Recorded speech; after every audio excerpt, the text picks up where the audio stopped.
Bien, mientras que vamos a dar comienzo con la siguiente mesa, compartir con vosotros simplemente unos datos de interés para que todos tengamos conocimiento.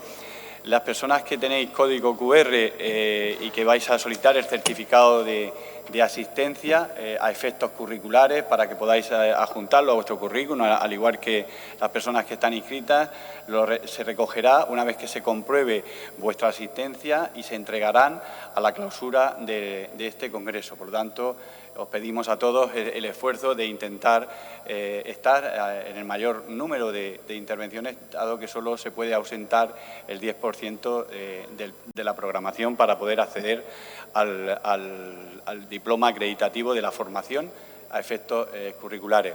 Si alguna persona está inscrita y no tiene ese código QR, de igual forma va a poder tener acceso al diploma acreditativo siempre que se garantice la formación y la asistencia a todas las intervenciones, con la excepción del 10%.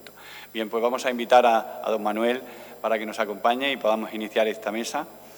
Una mesa que llevamos un retraso de 25 minutos. Vamos a intentar hacer lo posible para ajustar al máximo posible. Vamos a tener en cuenta en esta mesa las enfermedades raras en el contexto internacional y, sobre todo, abordar los retos del presente y del futuro. Hemos tenido la oportunidad en la anterior mesa tener presente los retos y desafíos que afrontamos en los medicamentos huérfanos. Hemos tenido importantes reflexiones que nos tienen que ayudar a mejorar.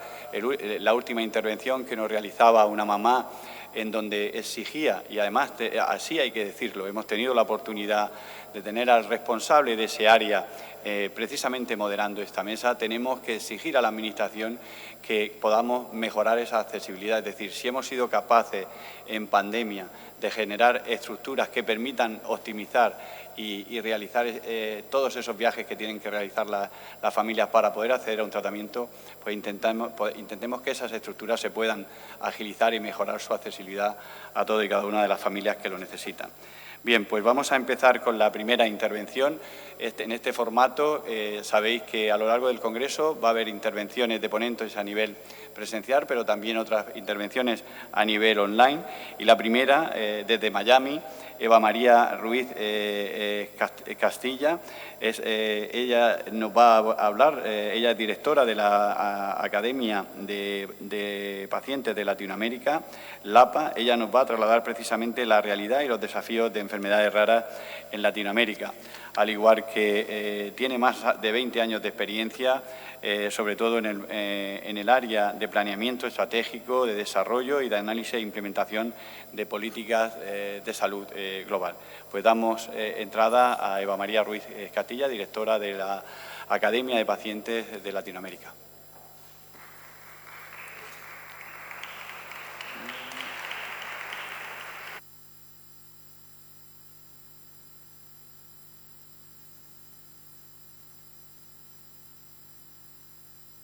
Bueno, buenos días en España. Muchísimas gracias a los organizadores de este evento por haberme invitado y permitirme estar con ustedes el día de hoy. Yo voy a hablar hoy del panorama de las enfermedades poco frecuentes o EPOF en América Latina.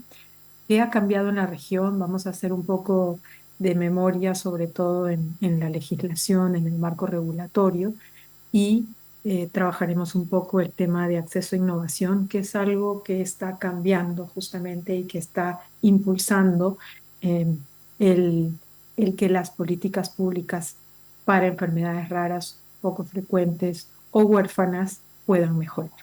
Bueno, un saludo para todos allá en España. Muchas gracias, Juan, también por haberme invitado, y voy a proceder a seguir compartiendo las diapositivas. El día de hoy vamos a hablar un poquito del APA para que ustedes sepan quién soy, de dónde vengo y qué estamos haciendo en la región. También voy a compartir un poco el contexto actual que tenemos en América Latina en el tema de enfermedades raras, los desafíos, sobre todo barreras e inequidades en el acceso a innovación. Y con innovación me refiero a acceso a diagnóstico, acceso a terapias y acceso a infraestructura y a los centros de referencia. Y finalmente terminaremos con acciones y cómo los pacientes se pueden beneficiar de esta innovación y cómo las leyes y legisladores pueden facilitar un mejor acceso. Pues bien, yo soy Eva María Ruiz de Castilla, soy funcionaria pública, he sido funcionaria pública en una de mis vidas, soy una apasionada de mejorar las políticas públicas de salud, en acceso y sobre todo el trabajo por la justicia social. Yo soy una emprendedora social, trabajo hace más de 25 años en el tema asociativo, de desarrollo de tejido asociativo y sobre todo de construcción de capacidades y fortalecimiento de capacidades de organizaciones de pacientes. Soy consultora internacional, he trabajado para diversos organismos internacionales, entre ellos el Banco Mundial, un poquito en el FIDA en Roma, he vivido un poquito en Francia, un poquito en Perú, un poquito en España y un poquito por todo el mundo para trabajar y sobre todo para entender un poco el contexto. Es algo que me encanta hacer, así tenemos también el aprendizaje de la cultura, el aprendizaje de todo esto. Y además, bueno, yo soy ingeniera industrial de formación y soy mamá de Emma y Lucy, mis dos pequeñas, mis amores, por quienes hago todo en esta vida. Bueno, ¿qué es LAPA, no? LAPA es el Latin American Patient Academy, es una organización sin fines de lucro. Aquí en los Estados Unidos se le llama una organización 501(c)(3). Estamos ubicados en Miami y funcionamos oficialmente desde el año 2018, aunque desde el año 2007 hacemos y diseñamos programas de fortalecimiento para diferentes grupos de organizaciones, no solamente pacientes, sino de todos los actores del ecosistema de la salud. Brindamos capacitación de alto nivel para líderes y hemos certificado hasta ahora más de 380 líderes en 14 países de América Latina. Nuestro objetivo siempre ha sido crear oportunidades para colaboración de partes en el tema de salud. Asesoramos a organizaciones individuales y a coaliciones regionales. De hecho, estoy viajando y estoy en Lima el día de hoy para un evento de distrofia muscular regional con FEDINBLAT, que es la organización, la Federación de Distrofia Muscular de América Latina. Y bueno, nos encanta también trabajar para promover el diálogo político y sobre todo mejorar o construir mejores políticas públicas para beneficio de los pobladores. Promovemos el trabajo intersectorial y articulado con los actores del ecosistema. Nos encanta tener aliados, sobre todo aliados que son organismos supranacionales, como es la Comisca en Centroamérica o como el Organismo Andino de Salud en el Cono Sur. Y contamos con un amplio claustro de expertos regionales e internacionales y líderes de opinión que nos ayudan justamente en los programas de fortalecimiento que diseñamos a medida para los grupos de interés. Bueno, como les dije, esta charla tenemos un poco el objetivo de informar sobre todo el estado actual de las políticas en enfermedades raras y el acceso a medicamentos huérfanos en América Latina. Brindaremos una visión bastante integral de las políticas de enfermedades raras, el acceso a medicamentos y sobre todo voy a hablar enfocada en 10 países, que son los países que tienen un poco más de regulación o algún tipo de trabajo ya en el campo de las EPOF, ¿no? Me voy a dirigir a enfermedades raras o poco frecuentes o huérfanas como EPOF, para que no haya confusión. Sé que todavía en nuestra región y en muchas partes del mundo no tenemos una denominación armonizada y eso es lo que se está trabajando todavía, pero creo que podemos entender que cuando me refiero a EPOF estoy hablando de enfermedades raras, de enfermedades poco frecuentes o enfermedades huérfanas. Bueno, hoy vamos a hablar un poco de Brasil, de México, de Colombia, de Argentina, de Chile, de Perú, de Ecuador, de Panamá, de Costa Rica y también de Guatemala para ver un poco esa fotografía en el marco regulatorio y qué es lo que está pasando en temas de acceso a innovación. ¿no? La información se basa sobre todo en la experiencia, en muchos años de trabajo que tenemos con el mundo de las enfermedades raras y también en algunos acuerdos y colaboración que tenemos con estas instituciones supranacionales que acabo de mencionar, en donde estamos tratando de impulsar estos grupos de trabajo de los gobiernos para empezar a tener una hoja de ruta y sobre todo trabajar en construir políticas y también en mejorar las que ya existen o implementar aquellas que están un poco empolvadas en los escritorios y tratar de hacer que esta política, esta ley, esta regulación se implemente correctamente y beneficie a las personas del mundo de las EPOF, ¿no? Esta información, como les dije, tiene mucho que ver con algunas investigaciones y estudios que hemos realizado en los últimos 20 años y que pues vamos a compartir para que en Europa ustedes tengan una visión un poco más realista de lo que está pasando en la región. Bueno, parece un poco un disco como que se escucha muchas veces, pero realmente la pandemia nos ha demostrado que la salud tiene un alto impacto en la vida de los ciudadanos y sobre todo en el desarrollo de la ciencia. ¿Por qué estoy hablando de esto? Porque el tema de POF tiene que ver con innovación, ¿no? Y hemos visto claramente durante la pandemia que ha habido muchos procesos distintos y de colaboración entre muchos actores para lograr tener buenos resultados en la atención a las personas durante la pandemia. No solamente a aquellos que tenían la COVID-19, sino a pacientes que tenían enfermedades poco frecuentes, pacientes con enfermedades no transmisibles y con enfermedades transmisibles que se vieron obligados a cambiar sus dinámicas y sobre todo a tener una forma diferente de tratar las enfermedades, ¿no?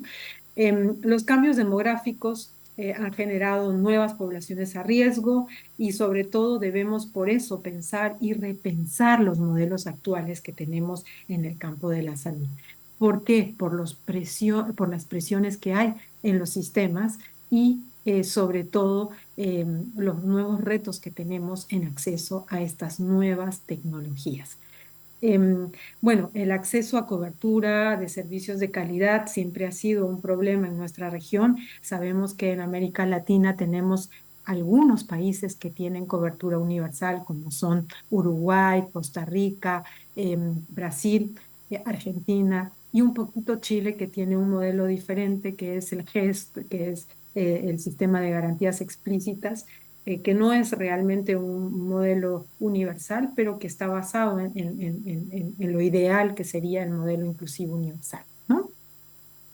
Bueno, quiero darles un pantallazo rápido, grande, para que ustedes vean estos 10 países que hemos escogido y podamos un poco entender qué es lo que está pasando, ¿no? Si se fijan, más o menos entre el año 2010 y el 2015 hemos trabajado con mucho ahínco el tema de la regulación, ¿no? En Argentina se empezó con la Ley Nacional para Personas con Enfermedades Raras, producto de un impulso de una organización que es la organización Geyser, y que finalmente dio fruto a la ley 26689, en donde las personas tenían cobertura para enfermedades raras, ¿no?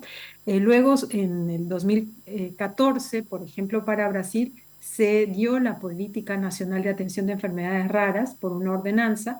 En Colombia, en el 2010, en Costa Rica, todavía no hay una ley específica, pero como se los dije, es un modelo de salud universal que tal vez no necesita una ley específica para enfermedades raras, entendiendo que nuestros modelos son fragmentados en su mayoría.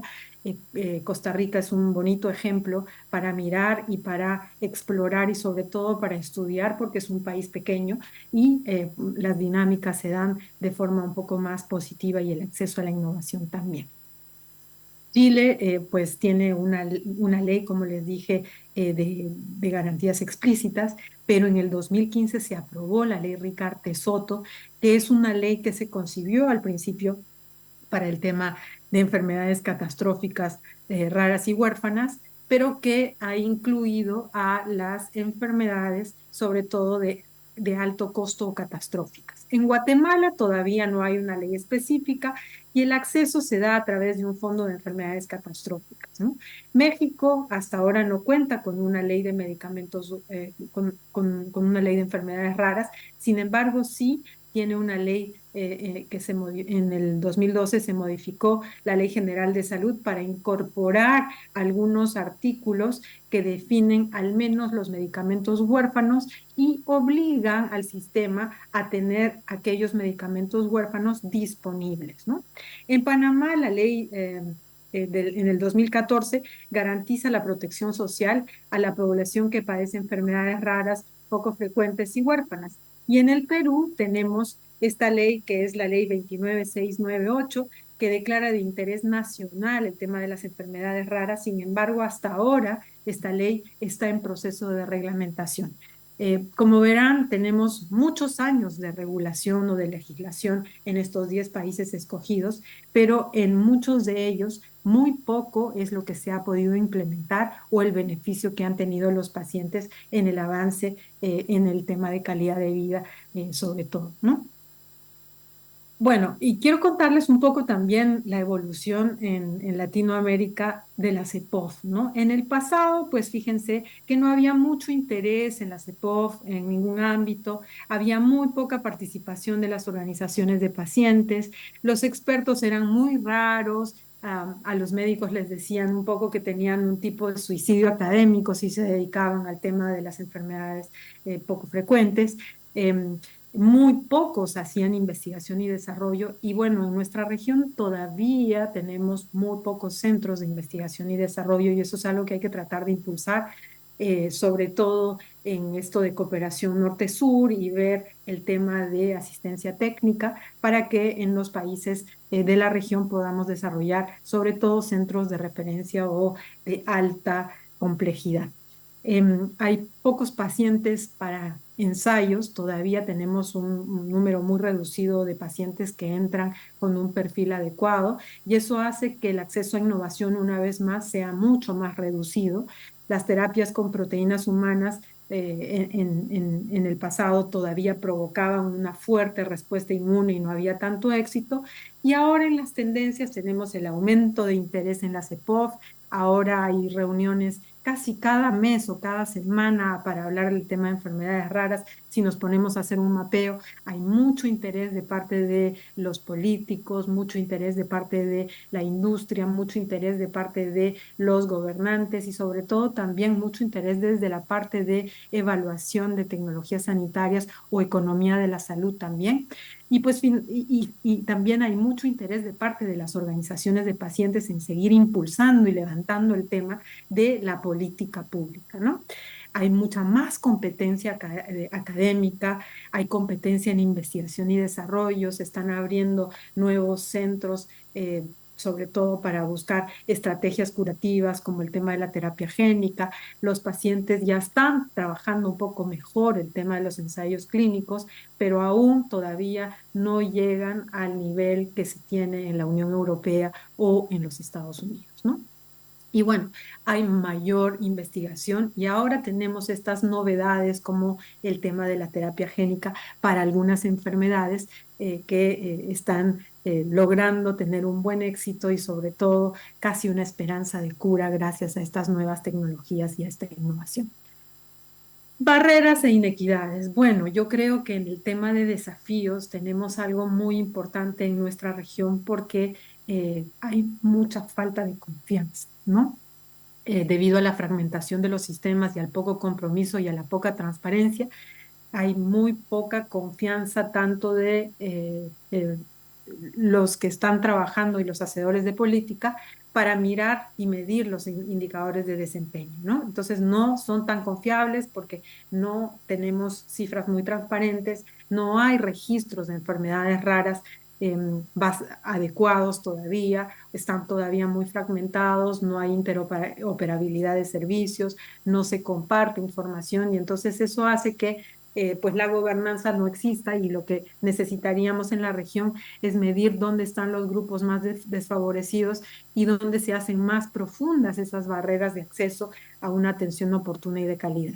¿no? Entonces, sobre todo tenemos que mirar también en el tema de desafíos el presupuesto y la eficiencia en el gasto. Hace unos años el BID hizo un estudio que se llamaba Mejor gasto para mejores vidas y sacaron esa información diciendo que el gasto público en salud en América Latina está haciendo que se desperdicien muchos insumos, hay duplicación de exámenes, estadías hospitalarias innecesarias, hay regulación de precios de los medicamentos donde no debería existir y sobre todo hay mucha escasez porque las regulaciones son muy lentas y entonces no se da el abasto suficiente para tener la disponibilidad en tiempo para aquellos que necesitan algún tipo de atención, producto o dispositivo.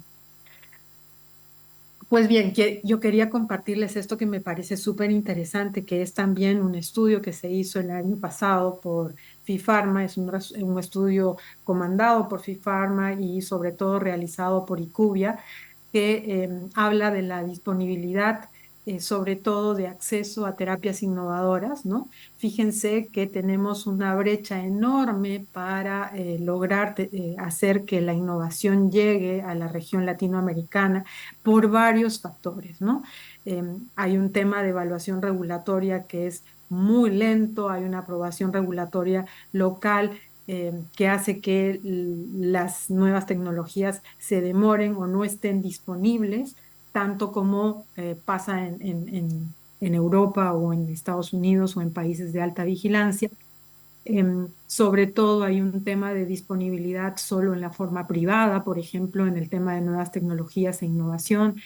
Hay disponibilidad muy limitada, el tema del reembolso no se da para la población en general, entonces eso genera una poca disponibilidad de medicamentos o se limita a determinadas subpoblaciones de pacientes y eso hace que haya baja prescripción reembolsada para pacientes designados, ¿no? Entonces eso genera también algunos problemas y por último, pues el tema de la decisión de reembolso hace que los entes regulatorios o los que hacen recomendaciones para evaluación de tecnologías sanitarias no aprueben los productos porque o son muy costosos, entonces no son costo efectivos, sin mirar que en el tema de enfermedades poco frecuentes se tiene que hacer un análisis distinto al que se hace con los otros, con las otras tecnologías, ¿no?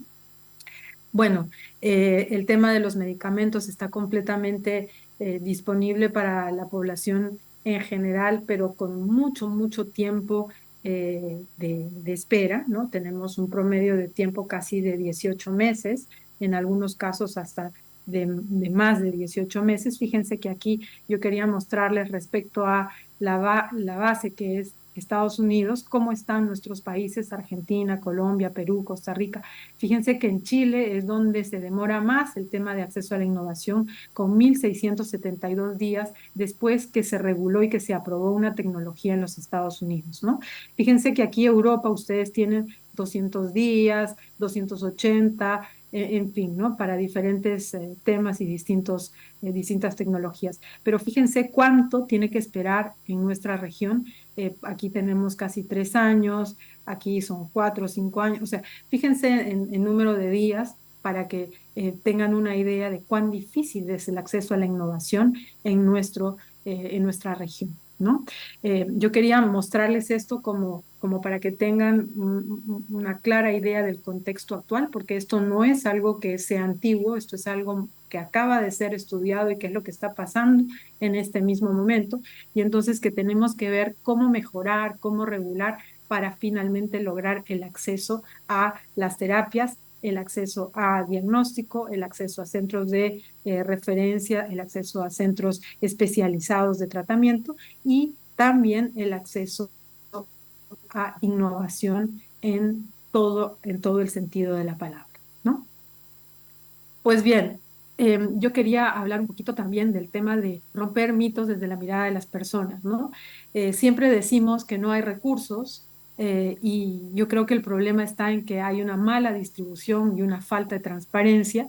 Siempre decimos que hay intereses creados y creo que aquí deberíamos incrementar la confianza entre los actores y generar mayor interacción entre el legislativo, que debería comprender más al ejecutivo y viceversa, porque entre ambos hay como un divorcio, uno no hace lo que el otro dice, y entonces por eso se demoran en implementar estas regulaciones que ya existen, porque el legislativo legisla y el ejecutivo no implementa, o al revés, ¿no? Se dice que hay conflictos de interés. Yo creo que todos tenemos conflicto de interés, pero lo más importante es el beneficio a la población, y es ahí donde tenemos que trabajar y sobre todo ser muy transparentes y muy éticos en el trabajo que realizamos. Siempre decimos que hay otras prioridades, que hay otros beneficiarios que necesitan más que un paciente cuando hablamos de un paciente con una enfermedad rara, sobre todo cuando tiene un alto costo. Y entonces ahí la falta de planificación hace que siempre estemos resolviendo cosas urgentes, ¿no? Y no fijándonos en que progresivamente deberíamos seguir beneficiando más a los pacientes que tienen EPOF. Como lo dije, el componente ético en todas las decisiones debe ayudarnos a mejorar la priorización y la asignación de recursos, y pues deberían haber un poco más de incentivos para orientar recursos hacia la innovación, no solo en acceso a nuevas tecnologías, sino también en investigación clínica, que eso también es algo que nos falta mucho. En esta parte del mundo hay problemas en el acceso a investigación clínica porque no tenemos suficientes profesionales calificados que puedan acceder o usar la tecnología, y esto potenciaría el crecimiento y sobre todo un poco incentivar el tema de la investigación y desarrollo, ¿no? Bueno, yo quiero decirles que finalmente el tema de innovación y acceso tiene que ver con que siempre contamos con las herramientas, tenemos las tecnologías y a las personas adecuadas, pero a veces no tenemos el coraje de hacerlo. Y ahí me gusta hablar mucho de este mensaje que Bertalan Mezco hizo hace un tiempito en un webinario que me gustó, sobre todo para el tema de acceso a innovación. Tenemos el coraje de hacerlo. Creo que todavía estamos en eso en América Latina. Los tomadores de decisión tienen todavía muchos problemas para poder hacer que podamos invertir un poco más en salud, un poco más en innovación, y eso nos genera ese retraso que acabamos de ver y que les acabo de mostrar. Bueno, quiero agradecerles muchísimo, y creo que en este panel vamos a tener el tiempo de preguntitas al final para poder seguir conversando de este tema y seguir avanzando en el tema de la regulación. Muchísimas gracias por su atención y estoy a la orden. Aquí tienen mis datos si se quieren comunicar conmigo. Muy gustosa, puedo responder cualquier pregunta después del evento. Gracias. Muchas gracias, Eva. Continuamos con la siguiente ponencia que nos va a hablar sobre los planes y abordaje de las enfermedades raras en Argentina. Voy a presentar a la ponente Romina Inés Armando. Ella es coordinadora en Argentina del Programa de Enfermedades Poco Frecuentes del Ministerio de Salud. Tiene también un amplio currículum, es médica de planta permanente de la sección de genética clínica del Hospital de Niños Ricardo Gutiérrez de Buenos Aires, miembro también del equipo técnico del Programa Nacional de Enfermedades Poco Frecuentes del Ministerio de Salud. También tiene una amplia trayectoria a nivel docente. Hemos tenido la oportunidad también de compartir diferentes foros a nivel internacional. Y bueno, pues sin más, vamos a dar paso a Romina desde Argentina.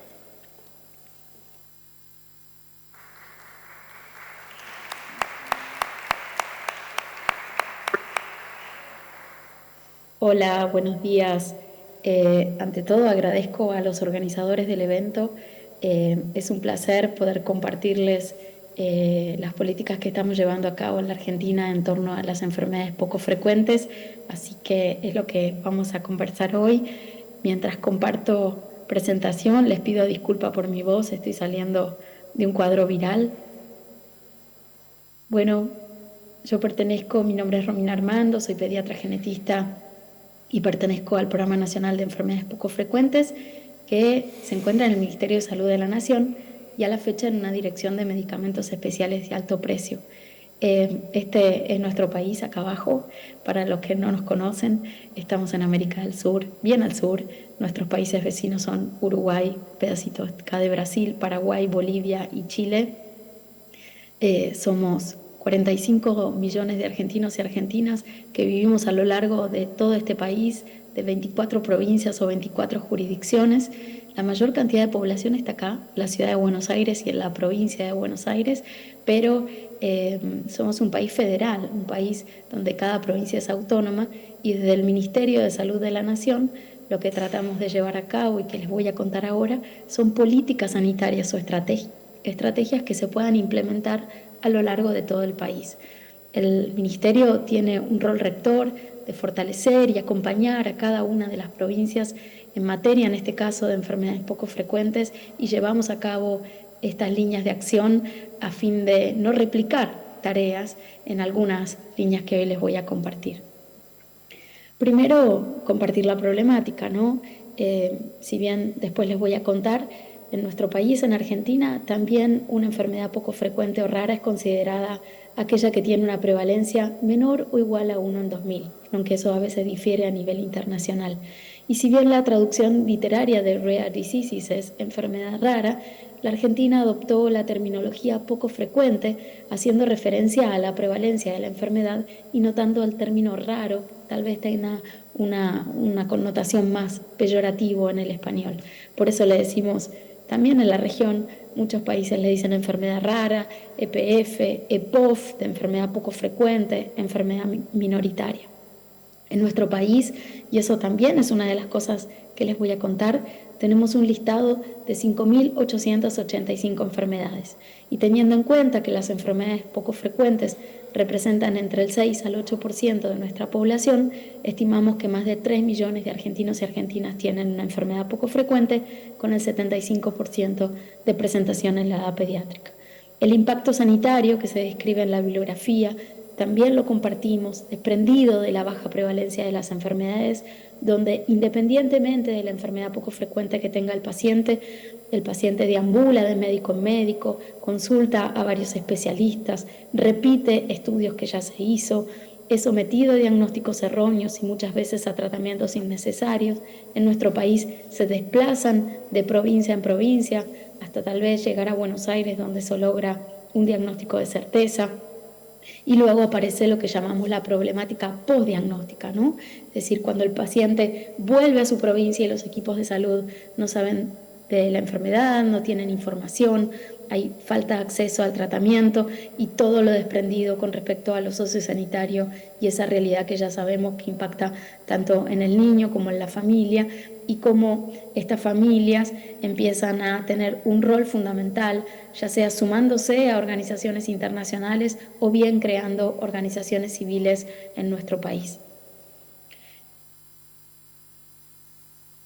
Este es un poco la historia de las enfermedades poco frecuentes en nuestro país. Fíjense que en el año 2011 se sanciona una ley, que es la 26689, es la Ley Nacional de Enfermedades Poco Frecuentes, que tiene como objetivo mejorar la salud integral de las personas con enfermedades poco frecuentes y sus familias. Si bien fue sancionada en el año 2011, recién se reglamenta en el año 2015. Y con su reglamentación, la creación en el marco del Ministerio de Salud de la Nación, que es la autoridad de aplicación de esta ley, el Programa Nacional del cual pertenezco. En el año 2019 se formó un consejo consultivo que está formado no solamente por expertos en patologías poco frecuentes en la Argentina, sino también por miembros de la sociedad civil. Y en el año 2020, en plena pandemia, este programa pasa a depender de la Dirección de Medicamentos Especiales y Alto Precio. Hoy les vengo a contar algunas de las líneas estratégicas del programa, líneas que están dirigidas no a enfermedad por enfermedad, sino que tratan de mejorar el recorrido de este colectivo de pacientes que tiene problemáticas comunes, como ustedes saben, a lo largo del sistema sanitario. Estas son algunas de las enfermedades, de las líneas prioritarias. Primero, el fortalecimiento de los programas provinciales. Como yo les conté, tenemos 24 jurisdicciones, cada una es independiente, pero nuestro rol rector desde el Ministerio de Salud de la Nación Argentina es poder fortalecer y acompañar a todas las provincias en algunas estrategias a nivel nacional. Entonces, nos parecía, si bien teníamos algunos interlocutores informales en las provincias, una de las cosas que queríamos hacer era un nombramiento formal de un referente provincial por provincia. Eso se le ha solicitado de manera formal desde el Ministerio de Salud de la Nación Argentina a cada uno de los ministerios de salud provincial. Nos parece que el referente provincial es una figura clave como nexo integrador entre las diferentes líneas del programa, su visibilización en cada una de las provincias y también la manera de implementarlo, porque las provincias al ser tan distintas a nivel geográfico, a nivel poblacional, que la implementación obviamente va a depender de ellos. Este rol es fundamental en articular con actores provinciales vinculados a la temática, identificar prioridades dentro de la provincia, reconocer grupos de atención, así como también promover el uso del Registro Nacional de Enfermedades Poco Frecuentes, que es otra de las líneas de acción que les voy a contar, como también articular con asociaciones a nivel local y detectar necesidades a nivel de capacitación.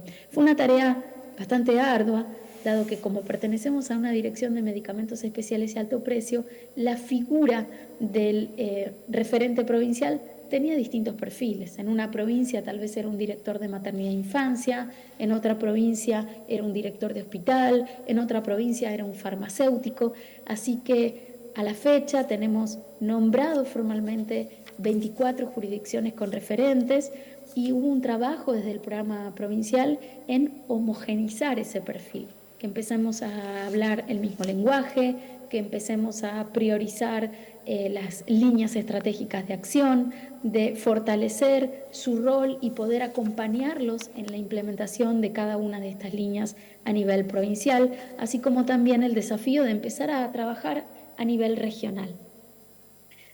Cuando la pandemia, la salida del 2020 nos permitió salir un poco más de la virtualidad, empezamos a viajar desde Nación a cada una de las jurisdicciones. Hemos hecho en estos casi 4 años de gestión 10 viajes para poder conocer las necesidades de cada una de las provincias y poder interactuar tanto con la sociedad civil como los equipos de salud, así también como las autoridades a nivel de cada uno de estos ministerios provinciales. Fíjense que viajamos desde Jujuy, que es el norte bien de nuestro país, a Tierra del Fuego, que es nuestra provincia más austral. Otra de las líneas que fue realmente un logro importantísimo a nivel del fortalecimiento del programa a nivel nacional fue lograr en algo que se llama Consejo Federal de Salud, que es la reunión de todos los ministros provinciales con nuestra ministra de Salud. Es una reunión que tienen mensualmente a nivel provincial y en noviembre del 2022 logramos que las 24 jurisdicciones y los 24 ministros poder contarles las problemáticas a nivel nacional y que cada una de las jurisdicciones firme un convenio marco, un convenio que obviamente al haber 2 participantes había un compromiso de adhesión, cooperación, colaboración y acciones conjuntas entre Nación y cada una de las jurisdicciones, así que es una herramienta más para que nuestros referentes puedan pelear ante las autoridades, seguir poniendo en agenda la temática de las enfermedades poco frecuentes en cada una de las provincias. Estos son nuestros referentes provinciales y otra de las líneas que les vengo a contar tiene que ver con comunicación y acceso a la información. Poder diseñar una página web en el marco de la página oficial del Ministerio de Salud argentino fue realmente un logro. Esta es nuestra página web. Tiene, ahora ya les voy a contar acá, que se me saltó una diapositiva. Fíjense que tiene información con respecto al programa nacional. Esto es una página que está diseñada con un lenguaje tanto para pacientes, familias, como para equipos de salud en materia de enfermedades poco frecuentes en nuestro país, cuáles son los objetivos de nuestro programa, un buscador de centros de referencias, que fue una de las líneas que les voy a contar próximamente, el acceso al Registro Nacional de Enfermedades Poco Frecuentes argentino y el listado nacional de enfermedades poco frecuentes, que es la diapositiva que sigue. Y una pestaña que incorporamos hace muy poquito que tiene que ver con las dispensas de medicamentos de alto precio que estamos llevando a cabo desde nuestro país. Este listado, que es una de los incisos que teníamos que cumplir en el artículo 3 de nuestra ley, era poder elaborar un listado de enfermedades poco frecuentes. en nuestro país. No empezamos de cero, adoptamos el listado oficial de Orphanet, pero el listado Orphanet, que ustedes los conocen, es el portal por excelencia de enfermedades raras o poco frecuentes a nivel internacional, pero como ustedes saben, Orphanet tiene una jerarquía, entonces ahí hay grupos de enfermedades, hay subtipos de enfermedades y nuestra ley decía que teníamos que diseñar un listado de enfermedades poco frecuentes. A partir de eso, hubo un trabajo arduo de eliminar los grupos de enfermedades, los subtipos y elaboramos el primer listado nacional. También tuvimos que sacar aquellas enfermedades poco frecuentes que son raras en Europa, pero que no son poco frecuentes en nuestro país. La tuberculosis, el dengue, son enfermedades infecciosas que en nuestro país y en la región todavía las tenemos. Y otra de las cosas que fue una decisión a nivel de política de este ministerio y desde el programa de enfermedades poco frecuentes es que la Argentina adoptó como codificación de las enfermedades poco frecuentes el código ORFA, el ORFA Code. No toda enfermedad poco frecuente tiene una codificación CIE 10 o CIE 11, no toda enfermedad poco frecuente tiene un código MIN, por lo tanto, como país, y eso fue una decisión de Estado, de adoptar como terminología el código ORFA. En el 2022 hicimos, después de nombrar en el 2021 nuestra primera resolución ministerial, en el 2022 hicimos un trabajo de revisión del listado. Había enfermedades repetidas, había enfermedades que eran prevalentes en nuestro país y nos habían quedado de las enfermedades infecciosas europeas, había duplicaciones y hubo un trabajo con distintos actores, desde la sociedad civil, expertos, usuarios del Registro Nacional que nos fueron alertando sobre algunas y por eso se diseñó un nuevo listado nacional. En el marco del Día Internacional de Enfermedades Poco Frecuentes 2023, que fue el último 28 de febrero, nuestra ministra firmó la nueva resolución ministerial y esto está disponible online en la página web que les acabo de compartir recientemente, y hoy tenemos un listado de 5.885 enfermedades. Obviamente, y como lo dice la ley también, es un listado ratificable, es un listado modificable y es un listado siempre perfectible, ya sea porque algunas enfermedades pueden dejar de ser poco frecuentes o bien porque siguen apareciendo genes nuevos y nuevas enfermedades que deben ser incluidas. Fíjense que el listado está online, es decir, cualquier paciente, equipo de salud o familia es un listado predictivo, uno pone Neurof y ya salen todas las enfermedades que empiezan con esta nomenclatura y salen con su respectivo código ORFA. Otra de las acciones que estuvimos realizando en los últimos años es poder identificar y fortalecer centros de atención en enfermedades poco frecuentes. No solamente el centro de referencia, sino aquellos equipos de salud que en cada una de las provincias están atendiendo pacientes con enfermedades poco frecuentes. Era imposible empezar por las casi 6.000, por lo tanto, en el año 2022 priorizamos un grupo de enfermedades. Servicios de genética, teniendo en cuenta que el 80% de las enfermedades poco frecuentes son de origen genético, las enfermedades de la pesquisa neonatal, que también es otra política sanitaria a nivel nacional, grupos de enfermedades neuromusculares, ¿no? Como agrupadas por necesidades, no tanto atrofia muscular espinal, sino grupos de enfermedades neuromusculares y neurofibromatosis y esclerosis tuberosa. Y lo que fue el año 2022, estamos ampliando este mapa de recursos con enfermedades como Prader-Willi, esclerosis múltiple, que en Europa ya no es más considerada poco frecuente, el grupo de las rasopatías, Noonan, cardiofacio, etcétera, de lesión 22q11 o síndrome de George o velocardiofacial, como quieran llamarlo, y el grupo de las displasias esqueléticas. En este buscador, que está disponible en la página web, tenemos identificados ya sea por centro de referencia o por provincia o inclusive por palabras clave. Pueden ver que a la fecha tenemos 117 puntos identificados en nuestro país. Otra de las líneas que estamos trabajando, que no están en el mapa, pero las trabajamos porque nos parece súper importante. No somos quien la impulsamos, pero formamos parte como equipo de trabajo, como programa nacional, es la identificación y el fortalecimiento de redes de diagnóstico genético. sabemos que es sumamente importante para los pacientes con enfermedades poco frecuentes tener un diagnóstico de precisión. Si bien uno puede tener una hipótesis diagnóstica desde la clínica, el poder confirmarlo a nivel molecular es fundamental, no solamente para acceso a tratamiento, sino para poder dar luz a ese nombre de enfermedad poco frecuente, poder tener un diagnóstico de precisión y poder asesorar a las familias, dado que muchas son de origen genético, la mayoría, el 80%, y muchas con un riesgo de repetición y la aparición de un nuevo integrante en la familia con una enfermedad poco frecuente. Estamos trabajando en este proceso colaborativo con muchos programas como es el laboratorio Alice Malbrand, un nodo que es un hospital con una unidad de medicina translacional en un hospital de Calafate, al sur de nuestro país, un trabajo de salud investiga, creando nodos de diagnóstico, estableciendo circuitos de derivación y fundamentalmente fortaleciendo la formación de recurso humano. Somos conscientes que no es solamente equipar laboratorios, sino poder identificar recurso humano calificado que no solamente pueda interpretar, sino poder diseñar resultados, etcétera, y poder tener una devolución a los equipos de salud. Los nodos son en Calafate, que es al sur de nuestro país. Ahora les voy a mostrar un mapa. El Hospital El Cruce de la provincia de Buenos Aires, la provincia de Córdoba con un instituto un laboratorio central que tiene, y el Instituto de Genética Humana de Misiones, ¿sí?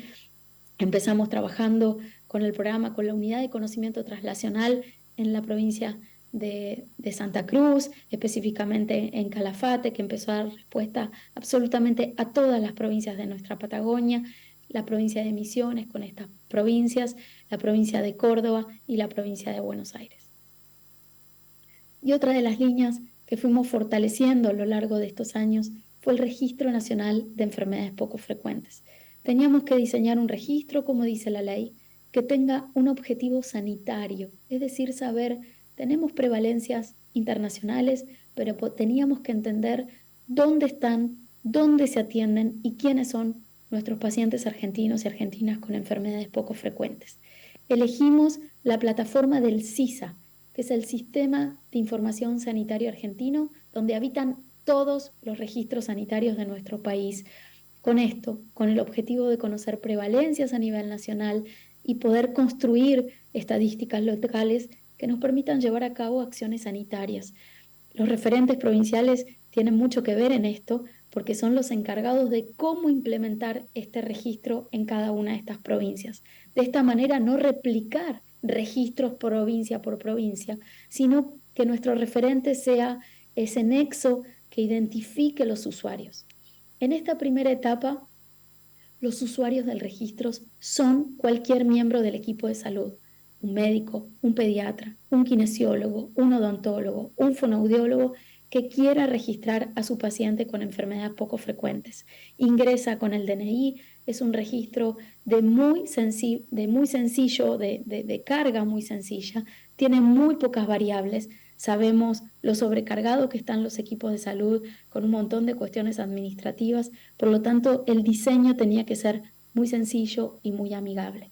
Obviamente los usuarios, los pacientes y sus familias son los primeros interesados en formar parte del registro, por lo tanto tuvimos una prueba, un proyecto piloto que la carga era a través de las asociaciones y familias, a través no el propio usuario, familiar o paciente, sino aquellos médicos que asesoran a cada una de estas asociaciones. Fue una experiencia muy linda y seguimos capacitando a todos los miembros de los equipos de salud. Este es nuestro mail para si quieren difundir a cualquiera que les escriben. Recibimos desde Orphanet y muchos usuarios a través de las asociaciones a nivel internacional, gente que se quiere registrar a nivel país.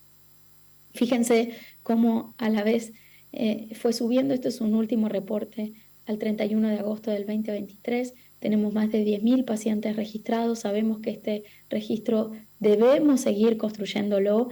94 usuarios activos. Las 24 provincias están registrados. Y miren qué interesante. Si bien hay 527 establecimientos registrados, de las 5.885 enfermedades, tenemos con al menos un registro 820 diagnósticos. Eso también nos permite que, si bien tenemos un listado oficial, vamos apuntando a ver dónde está la mayor cantidad de pacientes y con qué diagnósticos. Otra de las líneas estratégicas de acción que llevamos a cabo desde el Programa Nacional y que tratan de mejorar los recorridos pre- y postdiagnósticos de nuestros pacientes es a través de la sensibilización del tema y la capacitación a los equipos de salud. Hemos trabajado no solamente con los superespecialistas, sino también trabajamos fuertemente con la atención primaria. Somos conscientes que la primera entrada al sistema de salud del paciente con una enfermedad poco frecuente no es con el ultraneurólogo especialista, sino es a través de la atención primaria. Es ahí donde entra el paciente con enfermedades poco frecuentes. Por eso diseñamos una capacitación online y una capacitación escrita que la pueden descargar. Está escrita con un lenguaje sumamente amigable que se llama Derribando mito en torno a las enfermedades poco frecuentes. Un montón de mitos que tienen los equipos de salud de la atención primaria, por ejemplo, que un paciente sin diagnóstico no pueda sacar un certificado de discapacidad, o bien que el paciente con una enfermedad poco frecuente no puede ser atendido en la atención primaria. Son un montón de mitos que derribamos a través de esta capacitación, que nos parece un material sumamente útil que puedan descargar de nuestra página web y que los invito a que la puedan compartir también. Trabajamos fuertemente con la sociedad civil, nos traen expertos, participamos de reuniones, de celebraciones en días internacionales, así como también el Ministerio de Salud y la Argentina se suma siempre al Día Internacional de las Enfermedades Poco Frecuentes. Este es lo que ven acá a la derecha, nuestro Ministerio de Salud de la Nación, iluminado y sumándonos a esta iniciativa internacional de iluminación de edificios. Y por último, para contarles algo, como ya les conté, nuestro programa pertenece a la Dirección de Medicamentos Especiales y Alto Precio.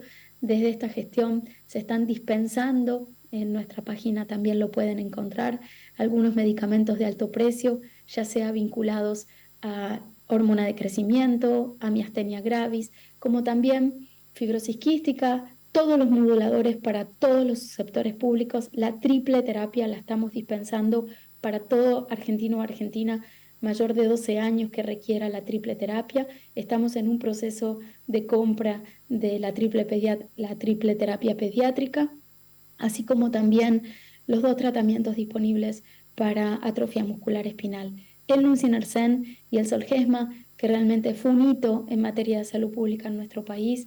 El Zolgensma, la primera terapia génica implementada en nuestro país a través de una estrategia de riesgo compartido apoyada en valor. Es una estrategia en todos los medicamentos de alto precio. Hay un circuito y unas digamos, específicas, condiciones específicas para poder acceder a este medicamento, tanto pautas de cobertura con criterios de inclusión y criterios de exclusión que estamos llevando a cabo. Pero la estrategia de Zolgensma realmente ha sido un hito en materia de salud pública como estrategia de riesgo compartido, y no solamente a nivel país, sino a nivel regional. Creo que nada más, espero haber sido clara. Quedo a disposición para cualquier pregunta y agradezco nuevamente la invitación a participar en este evento. Muchas gracias, Romina. Bien, pues vamos a continuar con la siguiente ponencia, experiencias del cribado neonatal, programas de tamizaje neonatal en Costa Rica. El cribado neonatal es clave también para el diagnóstico y hoy tenemos el privilegio de contar como ponente con Manuel Saborío Rocafort. Él es jefe del Servicio de Genética Médica y Metabolismo del Hospital Nacional del Niño de San José en Costa Rica. Él es director también del Programa Nacional de Tamizaje.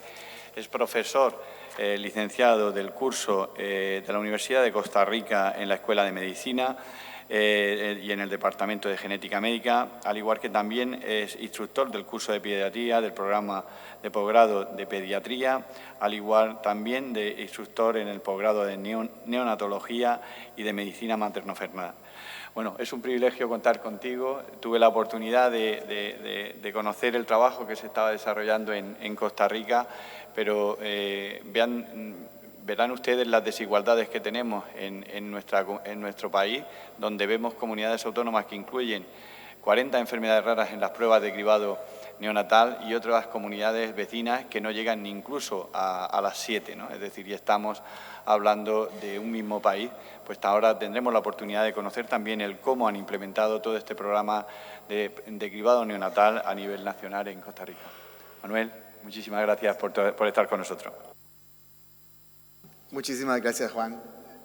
Es para mí un placer estar aquí y tengo que agradecer a los organizadores de esta reunión, que es un tema que estaba tratando de acordarme. Llevo 33 años dándole al asunto, así que yo espero que ustedes logren aterrizar o lograr avances concretos en el manejo de pacientes con enfermedades raras. Yo voy a hablarles de un tema un poco diferente, pero de cuál ha sido un enfoque y mucho más puntual de qué es lo que estamos haciendo. Ahora sí que no. Vamos a ver, aquí, listo.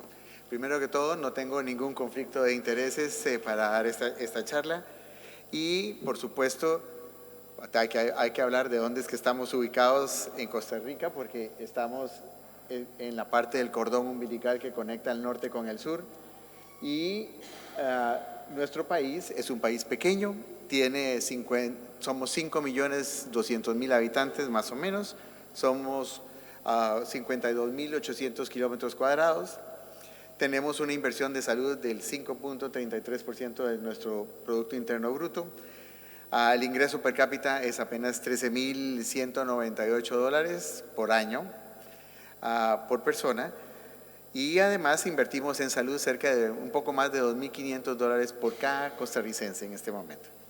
El nivel de analfabetismo es el 1.96% y la fecundidad, la tasa de fecundidad es apenas el 1.1%, o sea que la generación actualmente de Costa Rica va a tener un hijo y probablemente las sandalias de otro más, pero nada más.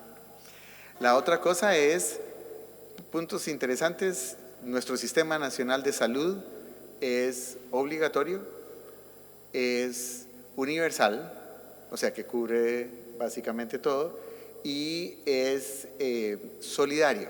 Eso lo que quiere decir es que cada quien paga a la seguridad social proporcionalmente a sus ingresos. Y nada más para que, como todo el mundo está preocupado por los impuestos y todo, ¿cuántos son lo que llamamos nosotros las cargas sociales del total del salario mensual? El 33%. Eso es sin contar impuestos. Nada más es cargas sociales para mantener este tipo de actividad. Y el otro punto que llama generalmente la atención, que para nosotros nos parece normal y más en estos días, es nosotros no tenemos ejército. Y no hemos tenido en los últimos 90 años. Así que esas son de las cosas diferentes.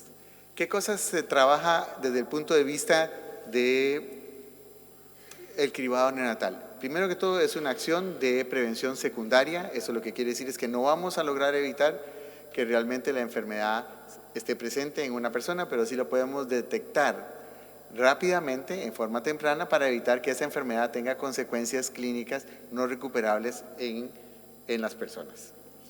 La otra cosa es, ¿cuánto tiempo llevamos trabajando en enfermedades raras? Pues la verdad se comenzó en el año 1973 con el desarrollo de los servicios de genética formalmente, o sea que tenemos 50 años de estar trabajando con enfermedades raras. Y por supuesto la lista es enorme de todos los cambios que hemos tenido que tener para ir avanzando y llegar al punto donde estamos hoy en día. ¿Cuáles son las características por las cuales tenemos un programa de cribado neonatal? Uno es, hoy en día todo el mundo sabe, se mete en internet, revisan la cantidad de cosas, entonces hay una amplia difusión del conocimiento, de la información a nivel público. La otra es, hay interés público en trabajar en esto. Un ejemplo de ellos, ustedes están en esto. La otra es que hay grupos de presión específicos, generalmente familias o grupos de alto riesgo comienzan a presionar por las necesidades específicas de cada grupo social.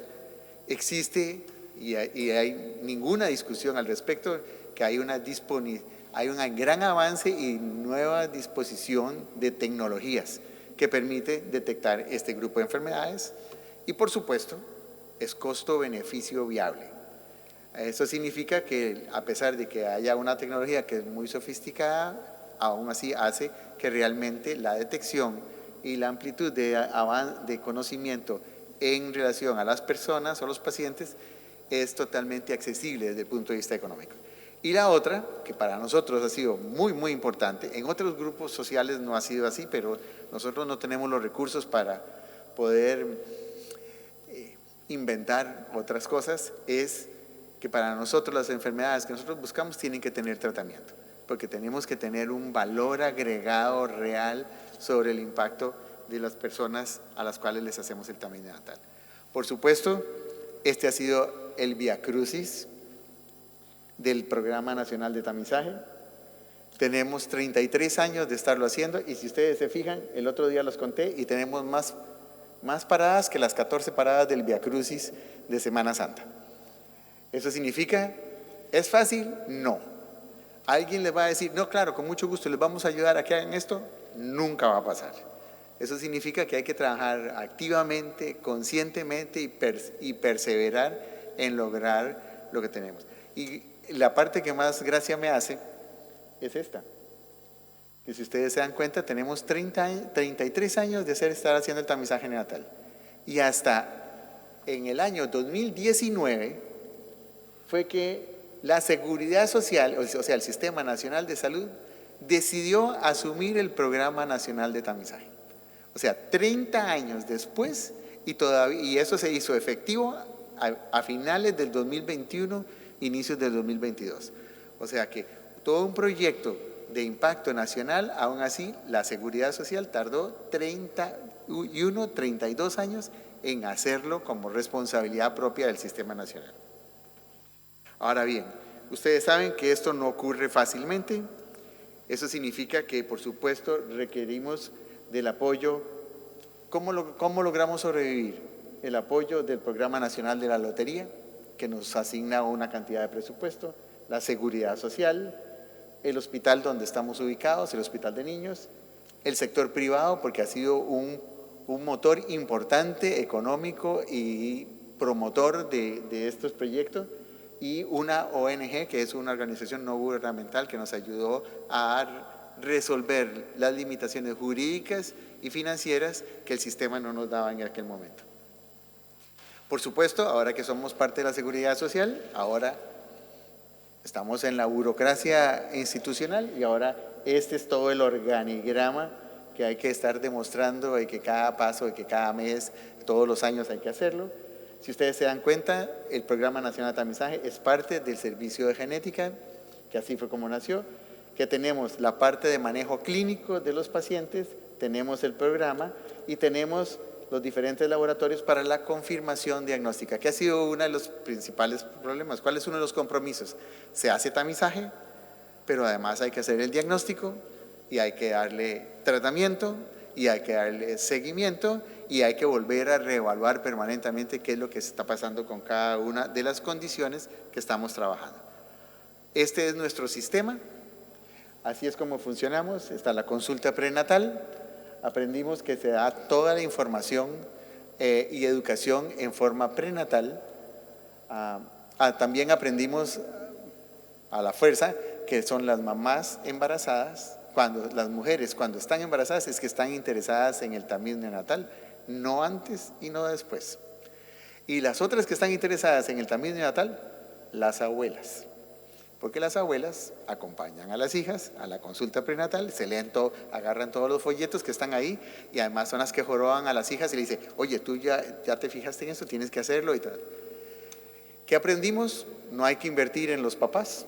Perdonen que les diga, pero los papás son como un apoyo moral a la primera consulta y después, si le pregunta a uno que cuándo fue que nació el niño, no saben ni en qué año, pero bueno.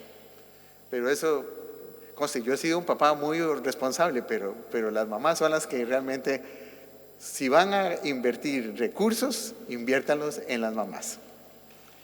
Y por supuesto tenemos todo el sistema se hace la toma, idealmente se toma al tercer día, se toma tanto en centros públicos como privados y además se envía a nuestro laboratorio. Si la muestra está negativa, pues se archiva, y si está alterada, pues entra en el proceso de confirmación diagnóstica. Y se atiende a tanto a centros públicos como privados. Además, el tamiz neonatal lo pusimos como parte del programa de vacunación, así que es obligatorio. Nosotros no tenemos, yo sé que ustedes en diferentes comunidades tienen que firmar el consentimiento si se hace o no, pero nosotros tenemos la potestad de que si no le hacen el tamiz neonatal, nosotros podemos acusar a los padres por síndrome del niño agredido en forma pasiva.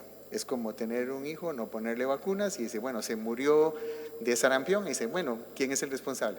Si no tenía vacunas, los padres son los responsables. Bueno, más o menos en esto es, si el niño nace, tiene un problema y tiene, entonces ¿quiénes son los responsables? No es la sociedad. Muy bien. Tomamos la muestra del talón, esto es nada más para acordarme, y no es porque duela menos ni nada, porque los niños no le dicen a uno cuánto le duelen, pero es la manera más eficiente de obtener la gota. Tomamos, estas son las boletas que tenemos para recoger las muestras de tamizaje, donde recogemos una cantidad importante de información demográfica, que eso es una ganancia secundaria del tamiz neonatal. Ahora bien, en este momento de este slide, lo que quiero que le pongan atención son dos cosas. Uno, la cantidad de centros que tenemos activamente recogiendo muestras en el país. Son 965 centros, recibimos un total de cerca de 59,000 muestras al año. Y además, el tiempo promedio de tránsito son 3.25 días. Es interesante cuando alguien le dice cuánto se toma la muestra y cuántos días tarda en llegar al laboratorio para ser analizada, porque esto es parte de asuntos técnicos, pero cuando alguien le dice que si uno está en Brasil y que le tarda un día en que le llegue la muestra, mentira, no va a llegar una muestra, no va a andar 1.500 kilómetros y va a llegar al día siguiente. Entonces, y estos puntos en blanco que ven de áreas del país son parques nacionales. Además de este slide, ¿qué cosas llaman la atención? Uno es que el 24% de las muestras que nos llegan a nosotros vienen de servicios de neonatología. Y en mi país el tiempo de estancia postparto de las mujeres son 18 horas a nivel hospitalario. O sea, dio a luz y en general, en promedio, tienen 18 horas de estancia y ya se les da de alta de la casa. Si la tomamos al tercer día, significa que, y se toman en servicios de neonatología, significa que el 24% de los niños que nacen en mi país nacen con alguna patología, o prematuridad, o sobrepeso, o hipoglicemias, o convulsiones, o alguna cosa. Eso significa que es una población de muchísimo mayor cuidado. También, ¿quiénes toman la muestra de tamiz neonatal? Pues todo personal de salud. Y en esto, pues no nos vamos a poner ahí, pero van a haber auxiliares de enfermería, médicos, técnicos de laboratorio, microbiólogos, obstetras, etc. En el fondo, el que quiera tomar la muestra, si ya se capacitó para hacerlo, lo que nos interesa es el momento de verdad. ¿Cuándo se tiene que tomar la muestra? Al tercer día. ¿Quién la tome? El asunto es que la muestra se tome y que nos llegue. Nada fue fácil.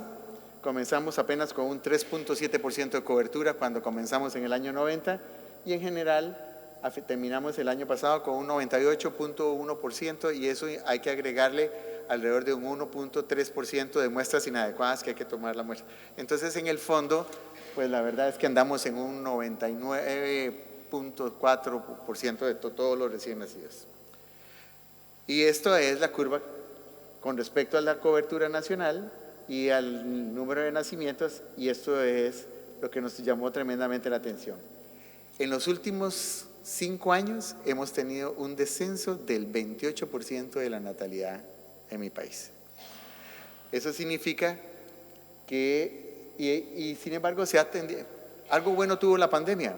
Aparentemente la pandemia estabilizó el número de nacimientos y no ha disminuido más. Y esto es el número de enfermedades que fuimos agregando conforme fuimos avanzando en el programa de TAMIS neonatal. ¿Cuántas enfermedades hacemos oficialmente? Bueno, estos son ganancias secundarias, porque como tenemos los datos de las semanas de gestación de los niños y tenemos prácticamente un 99% de cobertura nacional, pues nos queda muy claro, podemos ver la prematuridad, los problemas de embarazos prolongados, tenemos las edades de las madres, cosa que ninguna madre a veces quiere saber, pero lo tenemos en detalle por años y por meses. Y también los pesos de los recién nacidos, porque todo el mundo se preocupa por los prematuros, y los prematuros en el fondo son un pequeño porcentaje de la gran mayoría de niños con sobrepeso. O sea, desde el punto de vista de salud pública, realmente tiene una cantidad de implicaciones aparte, que son ganancias secundarias del programa de TAMIS neonatal. También nos permite revisar calidades de las muestras, del tipo de alimentación que tienen los recién nacidos, y aquí es donde vamos. ¿Cuántas muestras tenemos? ¿Cuántas enfermedades se tamizan en nuestro programa? Oficialmente 29. Pero para poder garantizar esas 29, nosotros tenemos que hacer diagnóstico diferencial con 22 de las 25 condiciones que se consideran el panel secundario. Y el panel secundario significa que para poder nosotros garantizar esas 29, tenemos que hacer diagnóstico diferencial con otras 22. Entonces, extraoficialmente hacemos a todos los recién nacidos 51 enfermedades. Y estos son nuestros resultados. Vean qué interesante. Tenemos un poco más de 2 millones de recién nacidos tamizados, y si la población nuestra somos 5.200.000, de la población costarricense se ha tamizado el 39.4% de todas las personas que viven en Costa Rica. La otra cosa es que sabemos exactamente cuáles son las enfermedades. El número total de casos, llevamos cerca de 1.500 personas diagnosticadas, confirmadas y tratadas y seguidas con estas condiciones. Y nos da una prevalencia en conjunto de uno de cada, lo que quiere decir es que uno de cada 1.381 niños que nacen en Costa Rica se encuentra un caso nuevo con alguna de las enfermedades que buscamos. Y estas son las 29 enfermedades oficiales, porque oficialmente no nos dan recursos para las otras, pero de todos modos, entonces las otras no las anotamos aquí. Pero entonces, y usted dice, bueno, ya no son raras. No, bueno, pero más o menos, porque si te das cuenta, hipotiroidismo es uno en 2.898, que ya por definición, por frecuencia, es rara. Y por supuesto tenemos algunas que andan en uno de cada 1.229.948 seres humanos, que eso es ultra rara. ¿Cómo funciona cómo concebimos nosotros nuestro programa nacional de tamizaje? Es parte de un sistema de salud en donde tenemos la población general, se toma la muestra, el transporte, tenemos el laboratorio de tamizaje para hacer la muestra, tenemos los laboratorios de confirmación diagnóstica, tenemos el grupo de profesionales que le da el tratamiento, el grupo de profesionales que le da el seguimiento, y volvemos a definir poblaciones de alto riesgo. Y esto significa toda una logística de cada uno de los pasos e intervenciones que hay que hacer en cada uno de los pasos. Y es algo importante. Si ustedes se dan cuenta, esto es como una cadena, es un eslabón, y ese eslabón, cada eslabón es tan importante como cualquier otro, porque si se dan cuenta, con solo que uno de los pasos no funcione, da al traste con el trabajo que ha hecho todo el resto del grupo. Entonces, cada uno de los pasos para nosotros es vital, y no hay uno más importante que el otro. ¿Qué cosas hacemos también en los laboratorios? Esto es lo que hacemos. Idealmente, en la toma de la muestra, los días de tránsito, el tiempo de análisis en el laboratorio, la localización de la persona, que en eso sí somos muy buenos, menos de un día, confirmación del diagnóstico en un día, y el inicio del tratamiento es inmediato, porque una vez que llamamos al paciente, se confirma el diagnóstico, comenzamos el tratamiento. E idealmente lo que se recomienda, esto es un día menos porque hubo una reunión en Suiza donde realmente se decidió que el momento fisiológico y bioquímico ideal de la toma de la muestra es al tercer día, No es el primer día ni a los 5 días, idealmente entre las 48 y las 72 horas de nacido. Así que tenemos que mejorar porque andamos más o menos alrededor de unos 12 días, 11 días de nacido que el paciente fue tamizado, fue confirmado el diagnóstico e inicia el tratamiento. Por supuesto tenemos controles de calidad externo, nos rige el CDC de Atlanta, la región 4 que es la Clínica Mayo y el Colegio Americano de Patología. La Fundación Bioquímica Argentina la dejamos de usar porque migramos a tecnologías que ellos no evalúan y esto nada más es para mortificarnos la vida porque vean que tenemos indicadores de gestión que son 17 parámetros solamente para evaluar si la muestra es adecuada o no y cada vez que le agregamos algo entonces nuestras frecuencias cambian. Cambiamos el sistema informático, en este momento usamos 23 parámetros permanentes, diarios, que nos permiten detectar cuellos de botella o dónde es que realmente alguno de las partes del proceso no está funcionando y actuar inmediatamente. Nuestras bases de datos se actualizan cada 12 horas y en el momento que hay algo que sale alterado, pues sale una señal de que algo no está bien y entonces se asigna a un responsable que tiene que resolver el problema. Eso nos ha permitido extender la capacidad de diagnóstico de las enfermedades que tamizamos y aquí tenemos la fenilcetonuria, básicamente un reporte de 10 años, cuáles son las mutaciones que tenemos y todos los pacientes siguen en seguimiento con nosotros. La enfermedad de la orina de jarabe de Arce, que es otra que probablemente no han oído mucho, pero este slide ya está desactualizado porque salió un chico positivo el lunes para posible jarabe de Arce, el martes se confirmó el tratamiento y el día de hoy ya está recibiendo tratamiento. Entonces, ya tenemos este slide desactualizado por 3 días. Y esto es para las pacientes con acidemias orgánicas, en donde tenemos cuál es la cantidad de pacientes confirmados, cuáles son las cantidades de portadores, cuáles son las mutaciones que tienen y además sabemos en qué región están ubicadas. Igual la galactosemia, que es otra condición que además les quiero contar un chisme porque si se dan cuenta se describió un nuevo gen en el ciclo de la galactosa, se describió en marzo de este año y ya llevamos 3 pacientes confirmados. No están incluidos en el número total de pacientes porque estamos trabajando para una publicación porque hay muy pocos casos reportados a nivel mundial.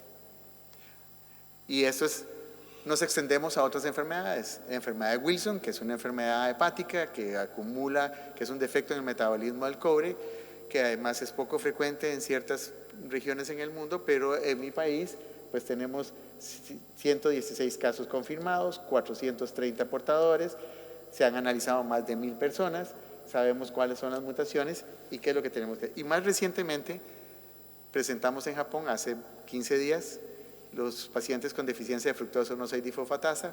Hay solo 153 casos reportados a nivel mundial. Estamos presentando 23 casos y hay 4 más para confirmar el diagnóstico. Y sabemos cuál es la mutación, cuál es la confirmación y el manejo. Y tenemos la evolución clínica de estos pacientes por 47 años.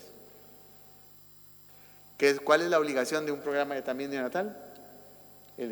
Se tiene que hacer el tamiz, se tiene que hacer el diagnóstico. Esto va a permitir establecer tratamientos adecuados. Se clasifican las enfermedades, cuál es tipo, subtipo tiene, y eso significa que hay que reevaluar para volver a mantener el ciclo. Estas son básicamente nuestros planes a largo plazo o las necesidades a largo plazo para los pacientes. Y aquí hay algo importante porque tenemos ya la clínica de enfermedades raras y huérfanas de adultos, en donde realmente hacemos la transición de la edad pediátrica, adolescencia y adultos y además participamos en el seguimiento de esos pacientes y por supuesto esto no pasa fácilmente, requiere el trabajo importante de una cantidad de gente, tanto de laboratorio como clínica, hasta relaciones públicas. Hasta tenemos a alguien que se encarga de relaciones públicas, cosa que… pero es muy interesante. Y por supuesto, lo único bueno, este es el centro donde Juan estuvo con nosotros y este es el grupo de trabajo al cual tengo el honor de trabajar con ellos. Muchísimas gracias por estar conmigo el día de hoy.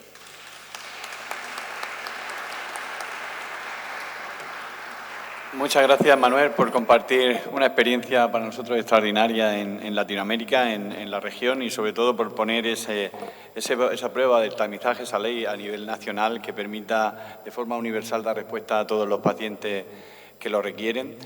Creo que eso debería de ser una buena práctica que se pudiese extrapolar a todos y cada uno de los países, porque creo que nos ayudaría precisamente a afrontar el reto de un diagnóstico precoz de las enfermedades raras. Por los tiempos que llevamos, solo hay tiempo para una pregunta. Por favor, si alguien está amable. Aquí, María Ángeles.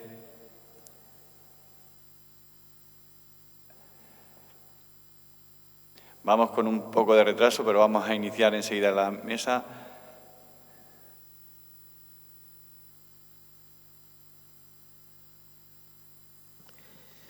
Muchísimas gracias por la exposición. Muchas gracias, Manuel, porque me ha parecido muy interesante.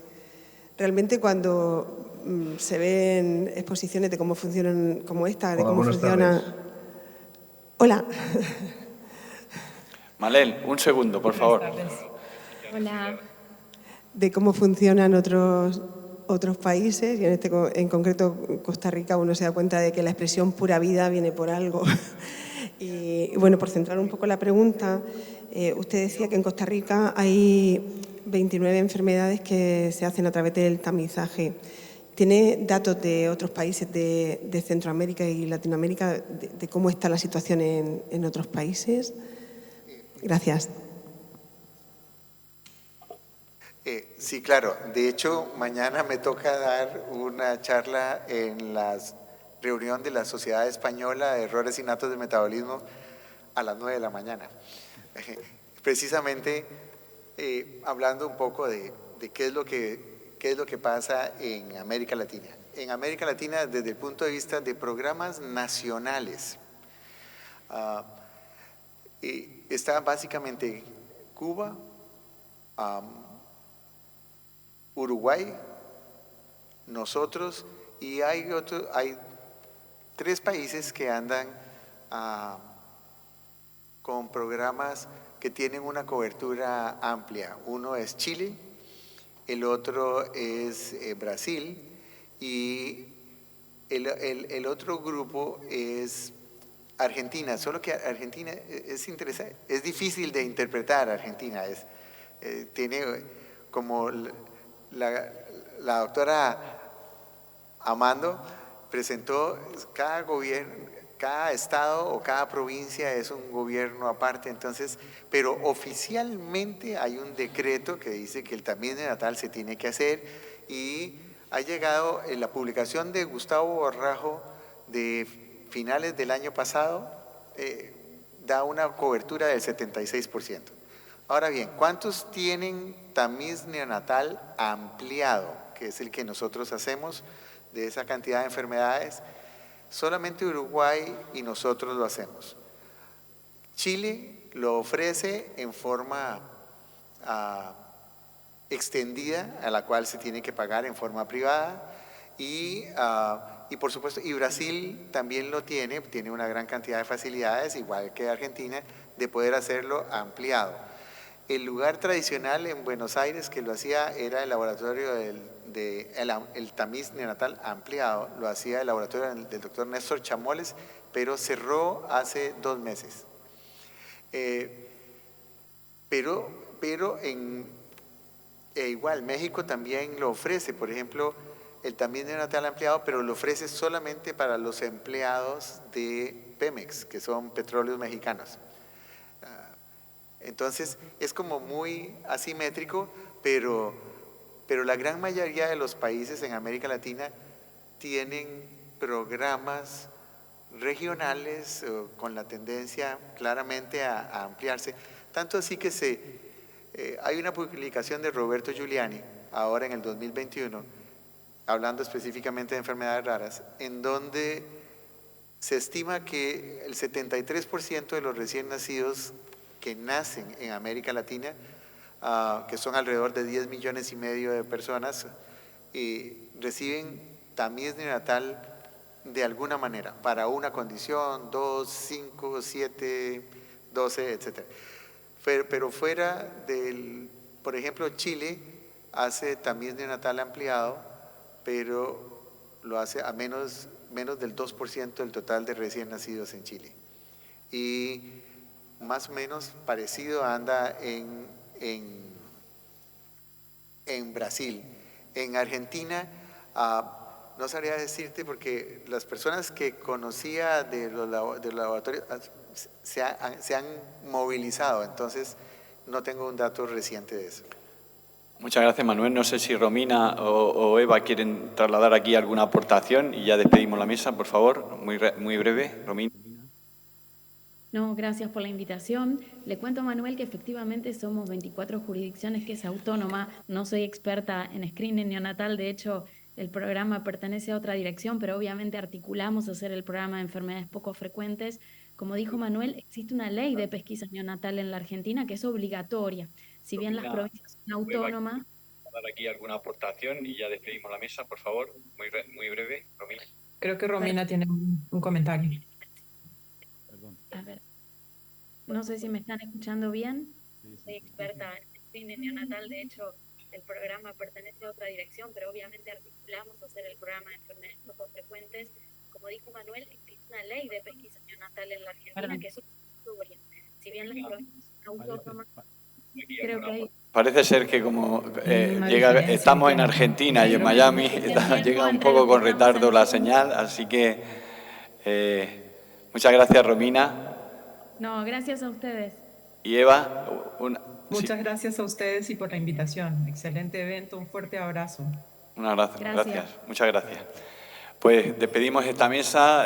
Muchas gracias, Manuel, por el esfuerzo realizado, tanto tú como tu familia. Sé que estabas en Madrid, pero te hemos secuestrado, hemos hecho que vengas también a compartir tu conocimiento en Murcia, así que gracias a ti y a tu familia por compartir este tiempo con todos nosotros. Muchísimas gracias. Y ahora invitamos a María Ángeles para que presente la siguiente mesa. Os pedimos a todos el esfuerzo de continuar en esta última mesa del día, que ahora nos parece muy interesante.